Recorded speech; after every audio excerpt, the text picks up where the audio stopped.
court dropped a 2-ton bomb on the NCAA this week, ruling that pretty much everything that entity has enforced about student-athlete compensation was completely null and void. It's all going to get obliterated in short order. And that made me wonder, why don't we have minor league football? Good morning to you. Good Wednesday morning. I'm Dejan Kovacevic of DK Pittsburgh Sports, and this is Daily Shot of Steelers. Comes your way bright and early every weekday. If you're into hockey and or baseball, I also offer up daily shots of Penguins and Pirates right where you found this. Humor me on this. This isn't strictly a Steelers subject. But I've never understood why it's so universally accepted in our country, in which football has long since surpassed baseball and everything else as our national pastime, as our most popular and beloved sport, why this is the only one that only has one level. Never, ever, ever, ever, ever will understand that. And please don't tell me that, we have it in college and high school and everything else here. It's not the same. It's not the same as second-tier professionals. In baseball, we have second-tier, third-tier, fourth-tier, fifth-tier, and sixth-tier professionals. And that's after Major League Baseball took over the minor leagues in the past year and eliminated 40 affiliates. We still have 6 levels of minor league baseball. And those franchises cover the scope of the United States of America. Big towns, sure, some of them. Small towns, most of them. They're part of the fabric of those communities. Football? No.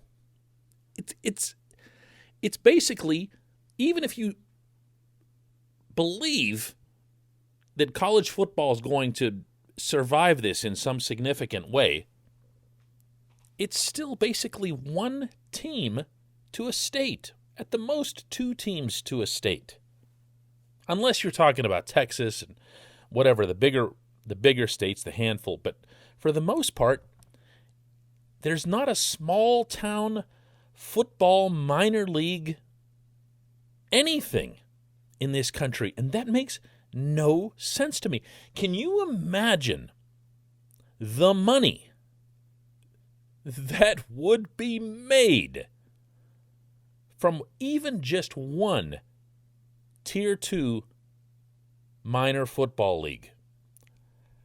I'll give you a parallel here. I mean, the easy one is baseball because there's so many of them. But I don't know that you'd ever be able to pull off multiple tiers with football because the average career span of a player is so short that you got to move through the process pretty quickly. But what you can do is have one Tier 2 league that's, I guess if you go to hockey, you'd be looking at the American Hockey League, which has an affiliate for every team in the NHL. If you were looking at soccer, you'd be looking at the United Soccer League, USL, which has a franchise here in Pittsburgh with the Riverhounds. Some are affiliated with MLS. Some, like Pittsburgh, aren't. But there's a bunch of those. There's 30-plus of those. There's 30-plus in the American Hockey League. If you had one of those in football, and you just spread them across 30, 32, let's say 32, so there's one for each NFL team, American cities, it would be amazing, and everyone would watch. There's no one who wouldn't watch. We tune in as a country for XFL, USFL, CFL when they put it on, and now CFL is talking to XFL, and there's discussion about the resurrection of the USFL. How about an actual FL that's affiliated with the NFL? Why is that such an outlandish thing? Because football's gotten its minor league development for free through the colleges? That's the most common answer. But maybe that's not how it's going to go now.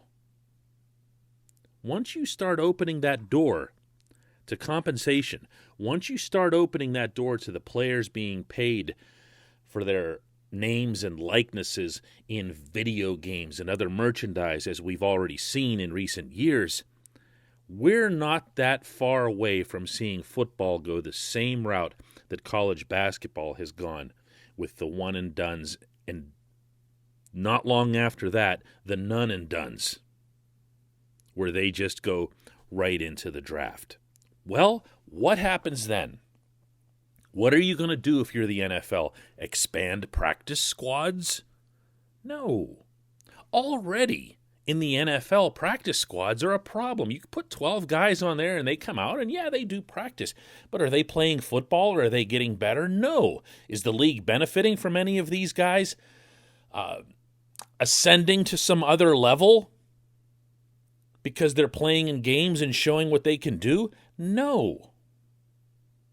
When the NFL did have its most recent pseudo-semi-quasi-developmental league, it was overseas in Europe, and it was a bold concept. I've always given the NFL and everybody involved a lot of credit for the World League. I actually went to a World League game once in Amsterdam, and it was pretty neat. 12,000 people there. Not one of them could understand why the action kept stopping. But they played music every time the action would stop, then everybody would get up and dance. So they thought that was even cooler than when the action was going on. But I digress. The World League was neat. The World League wasn't going to make it.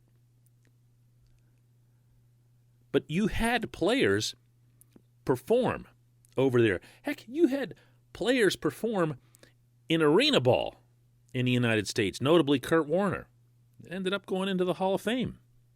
These are the kinds of things that happen when you have minor leagues and give players a chance beyond their senior year of college. Well, now, if the college system gets blown up in any capacity and to any degree,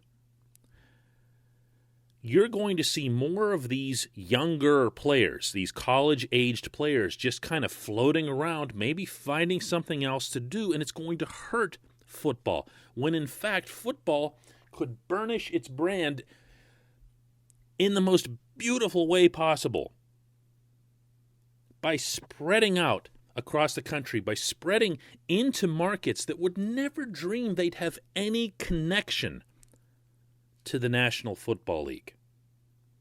You'd also be able to right some wrongs. You could have a franchise again in San Diego, for example, in St. Louis, for example. There's a lot of positives to this. And my guess is that even my saying this to you right now is probably getting the reaction, what? Seriously? Minor league football? I mean, the phrase doesn't even roll off the tongue. Minor league football. What are you talking about, minor league football? There's no such thing as minor league football. Why isn't there? Why isn't there? If only for the money. You'd now be going from basically 32 teams to 64 teams, have them play a different time of year, put them on every network that's out there. We would all watch. Every last one of us who loves football would watch this stuff. You know what? I'm just going to go start this myself. I'm going to get this done between now and the second segment, so stay with me here.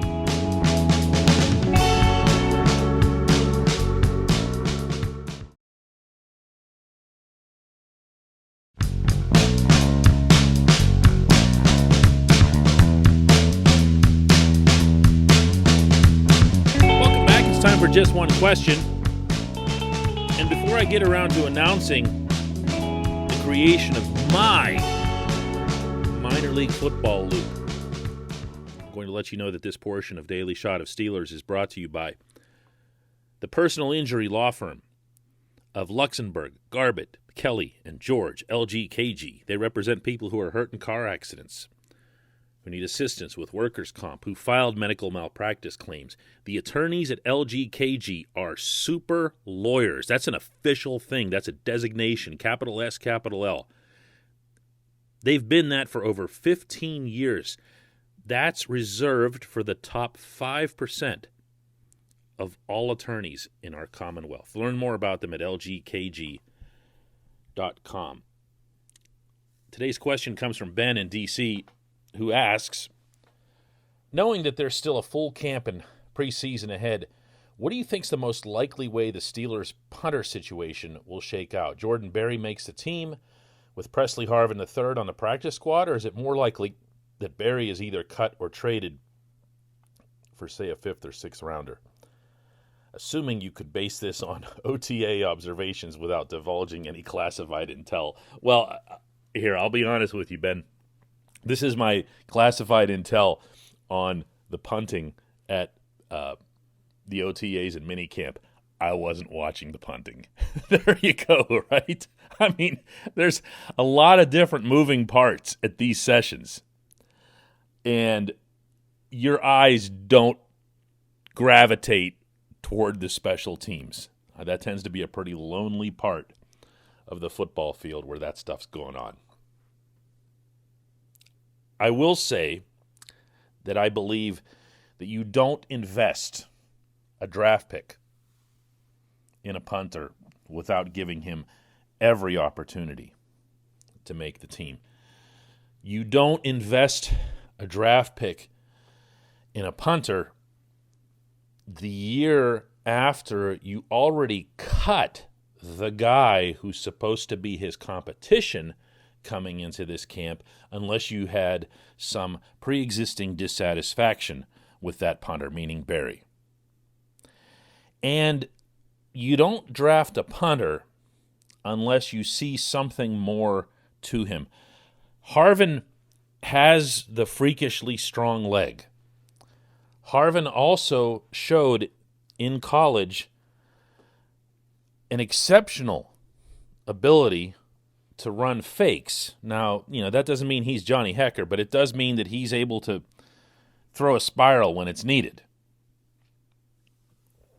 And when it was needed in college, and sometimes even when it wasn't needed, just to make sure that there'd be some nice field position and a surprise, he was able to engineer those plays.